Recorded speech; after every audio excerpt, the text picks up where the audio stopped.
আলামিন বাংলাদেশ সশস্ত্র বাহিনীর যত সদস্য দেশে বিদেশে শান্তি মিশনে যে যেখানে যে দায়িত্বে নিয়োজিত আছে, আল্লাহ সবাইকে আসমানি জমিনি বিপদ আপদ থেকে হেফাজত করুন, সকলের উপর সকলের পরিবার পরিজনের উপর রহমত নাযিল করুন।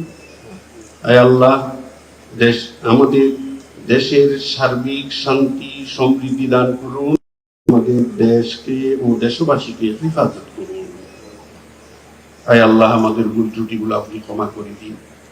রব্বুল আলামিন আমাদের দোয়াকে আপনি কবুল করুন। রব্বি রহমহুমা কামা রাব্বায়ানি সগীরা।